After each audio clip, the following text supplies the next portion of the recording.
یہ باتیں ساری پہلے ہو چکی ہیں، میں دہرا رہا ہوں کہ یہ بہت اہم مضمون ہے اور اس میں تباہی آئی ہوئی ہے، اور شریعت نے جتنے رشتے بتائے ہیں ان تمام رشتوں میں سب سے بڑا رشتہ خامند اور بیوی ہے۔ والدین کا بھی اتنا اہمیت قرآن نے نہیں بیان کی، بہن بھائیوں کی اتنی اہمیت بیان نہیں کی کہ والدین کے لیے چند آیات، بہن بھائیوں کے لیے چند آیات، باقی رشتوں کے لیے چند آیات، اور خامند بیوی کے لیے سینکڑوں آیات ہیں، سینکڑوں۔ قرآن بھرا پڑا ہے کہ یہ رشتہ بچ جائے، چونکہ باقی رشتے ٹوٹتے نہیں، یہ ٹوٹ جاتا ہے۔ میرا باپ سے رشتہ، میری اطاعت اور فرمان برداری ہو یا نافرمانی ہو، میں اپنے باپ کا بیٹا ہوں۔ میں اپنی ماں کو تنگ کرتا ہوں یا خوش رکھتا ہوں، میں اپنی ماں کا بیٹا ہوں، یہ رشتہ نہیں ٹوٹتا۔ میری بھائی سے لڑائی ہے یا صلح ہے، یہ رشتہ نہیں ٹوٹتا، لیکن خامند بیوی کا رشتہ ٹوٹ جاتا ہے، ایک بول پہ ٹوٹ جاتا ہے۔ تو ایک بات رہ گئی تھی کہ لباس آدمی اپنی پسند کا خریدتا ہے۔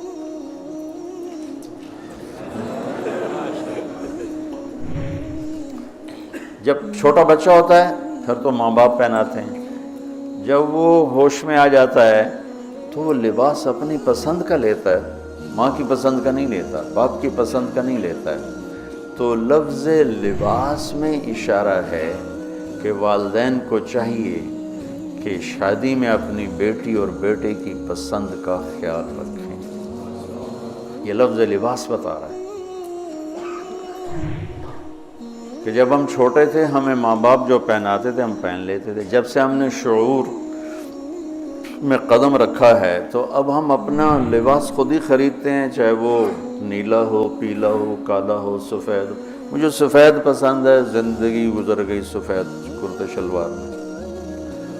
تو لباس میں اس بات کی طرف اشارہ ہے کہ لڑکے لڑکی کی پسند اور ناپسند کو دیکھا جائے۔ ہمارے معاشرے میں بیٹیوں سے تو پوچھتا ہی کوئی نہیں، اور بیٹوں پر بھی مسلط کرتے ہیں، ایتھے ہی کرنی ہے، بس ہمارا فیصلہ ہے۔ والدین سے کہتا ہوں اللہ کے واسطے، یہ اللہ نے شریعت نے حق رکھا ہے بچے کا، میں نے قبول کیا، لڑکا کہتا ہے، باپ تو نہیں کہتا ہے۔ جس نے کہنا ہے میں نے قبول کیا تو وہ قبول تو کرے۔ ایک صحابی نے آ کے عرض کی، یا رسول اللہ میں نے وہ نکاح کا پیغام دیا ہے، تو آپ نے فرمایا تو نے وہ لڑکی کو دیکھا ہے؟ کہا جی نہیں۔ آپ نے کہا دیکھ لو، کہ تم نے زندگی گزارنی ہے، دیکھ لو۔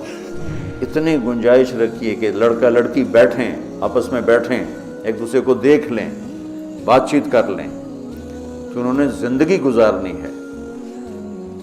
تو ہمارا ماحول ہے کہ یہ بھی ہندو سے آیا ہوا معاشرہ ہے کہ وہ ذات پات میں پھنسے ہوئے تھے، بس ہم نے راجپوتوں میں کرنا اور کہیں نہیں کرنا، ہم نے جاٹوں میں کرنا اور کہیں نہیں کرنا، ہم نے ارائیوں میں کرنا اور کہیں نہیں کرنا، ہم یہ ہیں، ہم اس کے علاوہ اور کہیں نہیں کرتے۔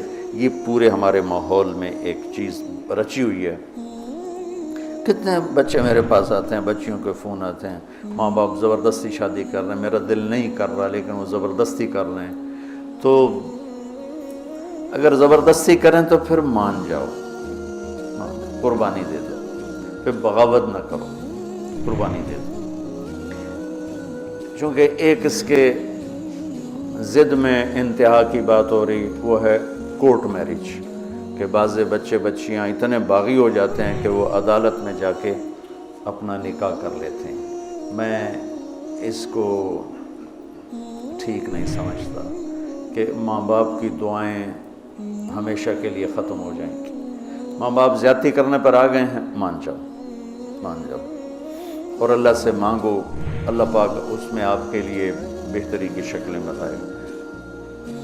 اس کیمرے کے ذریعے سے لوگ جو سن رہے ہیں، سارا ملک تو نہیں سن رہا ہے لیکن جو سن رہے ہیں، یہ شادی بچے کا معاملہ ہے، بچی کا معاملہ، اللہ کے واسطے پوچھا کرو، پوچھے بغیر کرنا زیادتی ہے۔ میرے نبی کی حدیث سناتا ہوں، ما تزوجت وما زوجت الا بوحی من السماء نزل به جبریل۔ میں نے شادی کی یا بیٹی کی شادی کی، پہلے آسمان سے وحی آئی، جبریل آئے، پیغام لائے، حکم لائے، پھر میں نے یہ کام کیا۔ ٹھیک۔ حضرت علی رضی اللہ تعالیٰ عنہ پیغام لے کر آئے ہیں۔ پہلے ابوبکر صدیق نے رشتہ مانگا، آپ خاموش یعنی انکار۔ عمر رضی اللہ تعالیٰ عنہ نے بات کی، خاموش یعنی انکار۔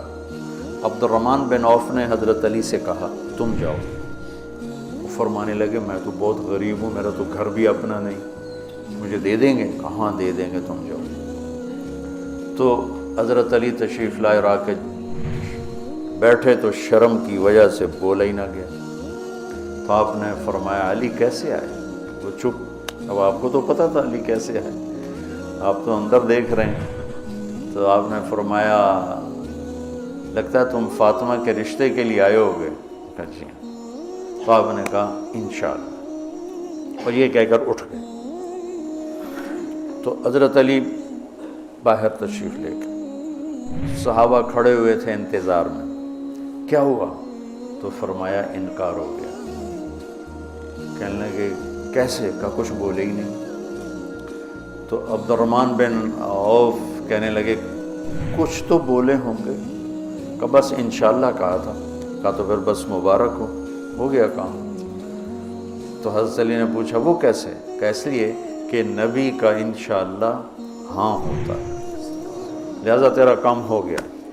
اچھا اب بچوں، میرے بچوں سنو، جبریل آ چکے ہیں کہ اللہ فرما رہے ہیں کہ یہ رشتہ یوں ہونا ہے، وہیں ہاں کر دیتے۔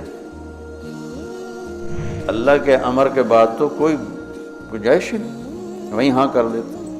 کہ ہاں کیوں نہیں کی؟ گھر گئے، بیٹی فاطمہ علی کا رشتہ آیا ہے، ہاں کر دو۔ سبحان اللہ، سبحان اللہ، کمال ہو گیا۔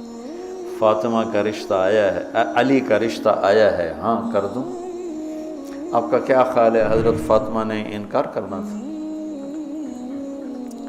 جنت کی سردار، نبی کے جگر کا ٹکڑا، وہ انکار کرتے ہیں؟ یہ تو آج کی بچے ہماری بیچاری چپ کر کے بیٹھ جاتی ہے، اچھا جی میں تھوڑی مرضی۔ اور وہاں ہمیں تو پتہ نہیں کہ وہی کیا ہے، یہاں تو وہی آ چکی ہے کہ علی اور فاطمہ کی جوڑی آسمان پہ طے ہو چکی ہے۔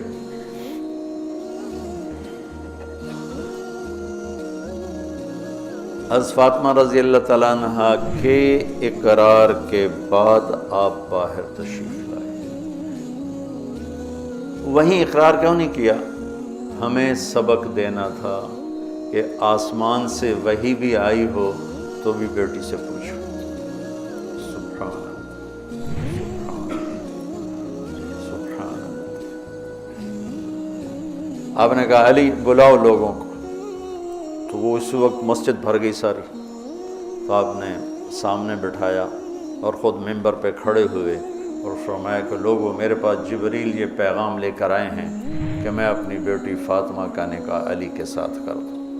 پھر آپ نے خطبہ پڑھ کے فرمایا کہ علی میں نے 400 درہم کے عوض فاطمہ بنت محمد کو تیرے نکاح میں دیا، تو نے قبول کیا؟ تو انہوں نے کہا قبول، تو میں نے قبول کیا، اور سجدے میں چلے گئے اور زور سے دعا مانگی، رب اوزعنی ان اشکر نعمتک التی انعمت علی وعلی والدی وان اعمل صالحا ترضاہ واصلح لی فی ذریتی انی تبت الیک وانی من المسلمین۔ یہ دعا مانگی اور اللہ کے نبی نے کہا آمین۔ آپ نے زور سے اوپر سے کہا آمین۔ پھر آپ نے سارے شرکائے نکاح کو شہد کا شربت پلایا اور کھجور کھلائی، شہد کا شربت اور کھجور کھلائی۔ تو آسمانی وحی کے بعد بھی باپ پوچھ رہے ہیں کہاں کر دوں؟ تو ہمارے پاس تو وحی نہیں ہے، اور ایک بچی نے زندگی گزارنی، ایک بچے نے زندگی گزارنی، اور ماں باپ ان کی وہ رائے کے خلاف اولاد بولے تو وہ کہتے ہیں یہ گستاخ ہو گئے ہیں، یہ نافرمان ہو گئے ہیں۔ وہ پھر وہ ان کو وہ جذباتی طور پر ان پر پریشر ڈالتے ہیں، ہم نے تمہیں بچپن میں پالا، ہم نے ماں کہتی میں تینوں دودھ پیوایا، میں تیرے پوتڑے دھوتے، آج تو میرے اگو بلینا ہے۔ وہ اماں جی میں زندگی گزارنی